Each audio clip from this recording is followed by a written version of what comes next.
को समझो। मैं विश्वास योग्य हूं सेवकाई के प्रति, मैं विश्वास योग्य हूं परमेश्वर के प्रति, मैं विश्वास योग्य हूं कलीसिया के प्रति।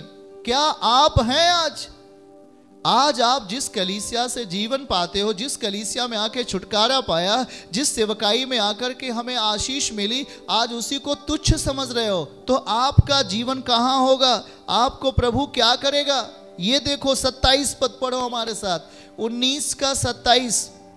परंतु मेरे उन बैरियों को जो नहीं चाहते थे कि मैं उन पर राज्य करूं, उनको यहां लाकर मेरे सामने घात करो। मेरे प्रियो, आपका इच्छा क्या है? आपकी इच्छा ये नहीं कि परमेश्वर हम पर राज्य करे, है ना इच्छा? हमारी भी इच्छा है कि परमेश्वर हम पर राज्य करे। राज्य तब करेगा ना जब आप उसके वचन को फॉलो करोगे, और जब आप उसका वचन मानोगे तब वो आपके ऊपर राज्य करेगा। और जब आप उसके वचन को नहीं मानोगे तो वो लिखा है कि उनको क्या करना है? लाकर मेरे सामने घात करो। आप एक घात होने वाली वस्तु बन जाते हैं, आप एक नाश होने वाली चीज बन जाते हैं, क्योंकि आपने अपने पिता का आदर नहीं किया। जो पिता ने आपको सिखाया, जो आपके अगुवे ने आपको बताया, आप उसको भूलकर अपनी इच्छा के अनुसार जिंदगी जीना शुरू किया। आप किसी भी फल के भागी नहीं बनेंगे, आप किसी भी आशीष के भागी नहीं बनेंगे। आप इस व्यक्ति के समान होंगे जिसने कुछ पाया तो पर उसे अंगोछे में बांध करके मिट्टी के अंदर दफना दिया। मेरे प्रियो, वचन दिया जा रहा है आपको, कुछ आपको दिया जा रहा है। अभी हमने पढ़ा व्यवस्था विवरण 7-9 में, परमेश्वर विश्वास योग्य है। तो क्या आप उसके प्रति विश्वास योग्य हैं? वो है कहाँ? अपनी कलीसिया में, अपनी बनाई हुई कलीसिया में, जहां से हम बात करते। कलीसिया के प्रति आपका कर्तव्य क्या है? कलीसिया के प्रति आपका कार्य क्या है? इस वचन के अनुसार हमें इस कलीसिया के प्रति काम करना चाहिए। इस वचन के अनुसार हमें अपने अगुवे के प्रति कैसे रहना चाहिए, हमें अपने पिता के प्रति कैसे जीना चाहिए। ये चीज तो वचन से ही दिखती है। और जब तक इस वचन को लेकर हम अपने जीवन में कार्य नहीं करेंगे, तब तक हम परमेश्वर के कंट्रोल में नहीं हैं, हम उसके कंट्रोल से बाहर हैं।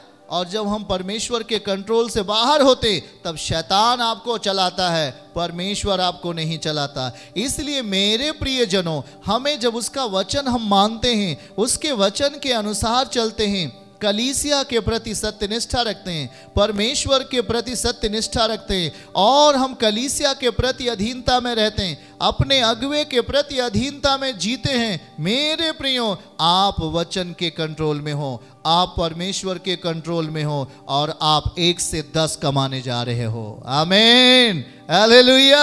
आप 1 से 10 कमाने जा रहे हो मेरे प्रियो। आप उत्तम दास बन गए हो, आप उत्तम बेटे बन गए हो। आपने आलस नहीं किया, आप परमेश्वर के प्रति सत्यनिष्ठ बने रहे, आप चर्च के प्रति ईमानदार बने रहे। मेरे प्रियजनों, बातों को समझो। अगर आप, ये मेरा कोई स्वार्थ इसमें नहीं है कि मैं 4 दिन आपसे बोलता हूं और कुछ मैं आपसे लेता हूं, मेरा स्वार्थ नहीं है। पर परमेश्वर ने मुझे कुछ दिया और कहा ले जाकर दे दो। यीशु मसीह ने रोटी तोड़ा, और रोटी तोड़कर खुद यीशु मसीह ने नहीं दिया, रोटी तोड़ा और उसने चेलों को दिया और कहा उन्हें जाकर दे दो। वैसे आज हम यीशु मसीह के चेले हैं, और हमें जो प्रभु ने हमें दिया देता है, हम वो तोड़कर आपको देते हैं ताकि आप तृप्त हो जाएं। मेरे प्रियो, विश्वास योग्यता, बोलिए विश्वास योग्यता। पड़ोसी से हाथ मिला के बोले विश्वास योग्यता रखना है परमेश्वर के लिए। हमें विश्वास योग्य बनना है। विश्वास योग्य कैसे बने? प्रार्थना करके, उसका वचन ले करके अपने जीवन में पूरा करना है। उसका वचन अपने जीवन में जैसे जैसे वचन कहता है वैसे वैसे अपने आप को वचन के अनुसार लेके चलना है। आप वचन को पूरा करोगे। वचन कहता है कलीसिया के अधीन रहो। वचन कहता है अपने जीवन का भाग कलीसिया के लिए अर्पित करो। वचन कहता है अपनी कलीसिया के लिए, जिस कलीसिया से जन्म हुआ, जिस कलीसिया से खोदे गए हो, आप उससे दूर नहीं हो। आप उस कलीसिया के लिए अर्पित बनो, अर्पण करो अपने जीवन को। आप परमेश्वर के प्रति सोचो, मनन करो, मेरा प्रभु मेरे लिए काम करेगा। पर इस कदर मत सोचो कि हमें उससे दूर जाना है, हमें अपने पिता से दूर जाना है। ये व्यक्ति सोचता रहा और यहाँ पर दोषी ठहराया गया। 22 पद को पढ़िए, लूका 19 का 22, क्या लिखा हुआ है वहां पे? उसने उससे कहा, हे दुष्ट दास, मैं तेरे ही मुंह से तुझे दोषी ठहराता हूं। तू मुझे जानता था कि कठोर मनुष्य हूं, जो मैंने नहीं रखा उसे उठा लेता, जो मैंने नहीं बोया उसे काटता हूं। तो प्रभु हमें दोषी ठहरा देगा हमारे ही चाल चलन के द्वारा। इसलिए हमारा चाल चलन वचन के अधीन होना चाहिए, कलीसिया के अधीन होना चाहिए। आप अपने अगुवे के अधीनता में रह करके, परमेश्वर की अधीनता में रह करके जो कुछ कलीसिया कहती है उसके अनुसार आगे बढ़ते रहना है। कलीसिया से प्रभु बात करता है, कलीसिया यीशु मसीह की देह है। कलीसिया को परमेश्वर ने कुछ सौंपा है काम करने के लिए, और आप उसके भाग हैं, आप उसके पार्टनर हैं। और जब कलीसिया के साथ रह करके ईमानदारी से, सत्यनिष्ठा से और सच्चाई से हम जब सेवकाई के प्रति सत्यनिष्ठ बन करके, नम्र दशाओं में रह करके परमेश्वर के लिए करना शुरू कर देते हैं, आप मल्टीप्लाई होना शुरू हो जाएंगे।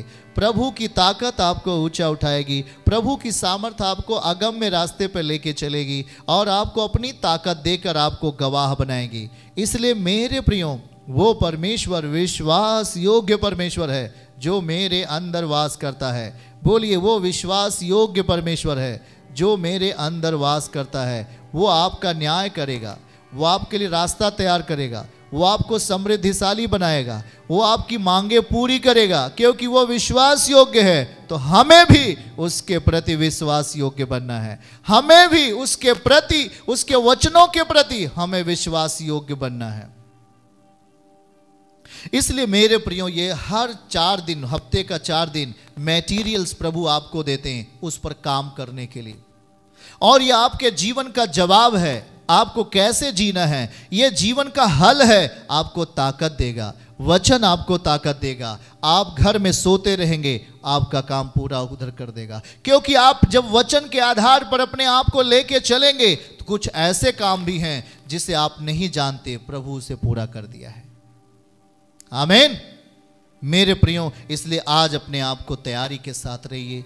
खुदा आपके जीवन को आशीषित करेगा, उसका आदर करना नहीं भूलें।